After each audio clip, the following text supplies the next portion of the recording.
Okay. The second negative for the why we should keep the death penalty. Significance claims that the death penalty is not depleting our time, attention, or money.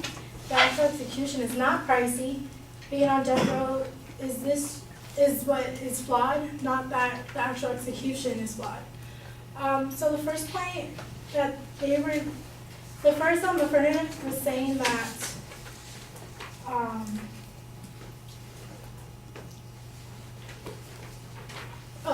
saying that they had 19 states that were without the death penalty now, and that was calling it progress. But we still have the 31 states with the death penalty. The Supreme Court actually took away capital punishment in 1972 because they called capital punishment cruel and unusual, but it allowed it back in 1976 by letting the federal government and states rewrite capital punishment statutes, allowing the death penalty to be executed by lethal injections. And this was taken by a source by Richard A. Sereno, a LA Times reporter. My second point is that without the death penalty, prisons would be even more chaotic. Taken from LA Times, there was an article about David Hammer. He was sentenced to death row, expected to be executed. But while in death row, he tied and killed his inmate, Andrew Marty. He claimed, now Hammer got away with this by claiming to be mentally ill. But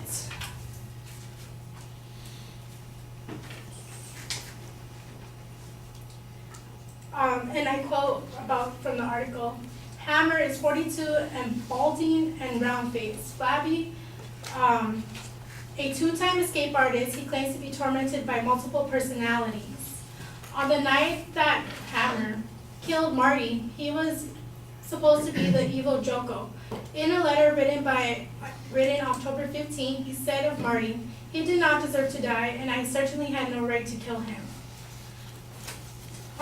So what I'm trying to prove with his quote is that the people that are sent to the death penalty are people that aren't right to be living to begin with. He obviously had a mental illness that wasn't going to stop. And so keeping people like Hammer in the prisons would just cause more chaos. He wants to stop him from killing other inmates. He had no good reason to kill Marty, but it happened. Let's see. There are certain states that don't have the death penalty, but you can't compare them to the states that do because their mental illness rate is way lower than the states that do have the death penalty. And these states include Minnesota, Massachusetts, Connecticut, New Jersey, North Dakota, and Iowa. What I'm trying to say Vermont and Alaska. What I'm trying to say with these states is that their environment and they have different factors that don't compare to the other states, either due to things to do in the state or population, just different factors. The death penalty helps control overcrowding prisons.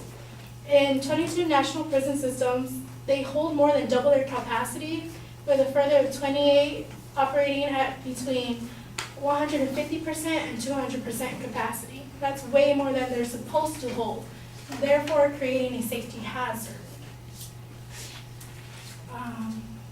They were also saying about how death penalty sends innocent people to death row.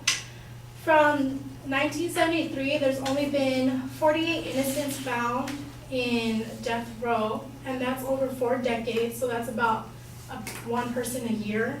And they don't necessarily mean that they're innocent of the murder, they're just legally innocent.